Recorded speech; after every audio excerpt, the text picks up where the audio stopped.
vous voulez faire aller votre imaginaire et plonger dans un monde poétique et féerique, c'est en direction de la petite nation qu'il faut se rendre. Je m'appelle Laurence Latreille, je suis comédienne et cet été, je fais un retour en Outaouais. J'avais envie de redécouvrir ma région natale puis de redonner à ma communauté culturelle. Suivez-moi pendant que je parcours le territoire de l'Outaouais pour vous faire visiter ces lieux culturels.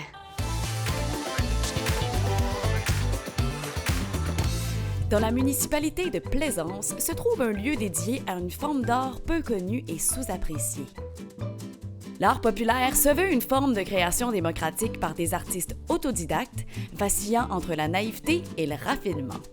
En 2019, l'homme d'affaires Olivier Favre, propulsé par sa passion pour cette discipline-là, a décidé de se consacrer à la création d'un centre dédié aux créateurs-créatrices en art populaire. C'est grâce à son acharnement et à l'aide du grand collectionneur d'art populaire Adrien Levasseur qu'on peut aujourd'hui visiter le Centre d'art populaire du Québec. Situé dans une majestueuse maison patrimoniale au cœur de la municipalité de Plaisance, le Centre d'art populaire regroupe maintenant une collection de plusieurs milliers d'œuvres. En constatant l'immensité de cette collection, on décide en 2023 de lancer des travaux d'agrandissement. Sous la supervision du sculpteur Michel Thérien, qui a également conçu l'immense canot qui décore le parterre devant la maison, les travaux de construction permettent de quasiment quadrupler la superficie du centre. Les créateurs et créatrices en art populaire sont affectueusement désignés des gosseux, faisant référence à l'acte de sculpter le bois. Et quoi qu'on associe souvent l'art populaire à la sculpture, c'est en fait juste une de ses multiples facettes. La fabrication à partir de matériaux recyclés, c'est un motif récurrent dans l'art populaire.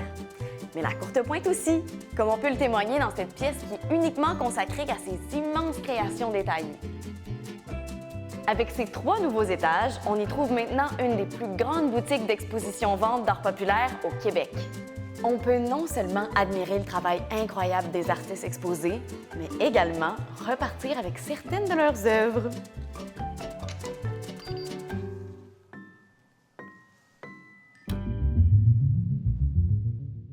Les travaux permettent aussi de dédier un grand espace au travail de Florent Veilleux, un artiste pluridisciplinaire qui a légué au centre une immense collection de machines absurdes, lumino-cinétiques, qui suscitent l'émerveillement tant chez les petits que chez les plus vieux. J'ai jamais rien vu de pareil.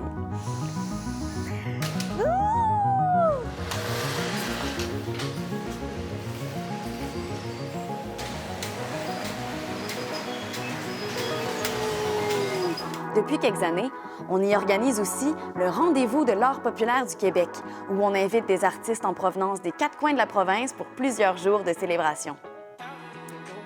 On constate que le Centre d'art populaire s'est vite enraciné dans le paysage artistique de la MRC de Papineau, ce qui permet à ce petit joyau de l'Outaouais de rayonner à travers le pays. Le Centre d'art populaire du Québec est constamment en évolution. Venez découvrir ses nouveautés et ses activités sur toutculture.ca.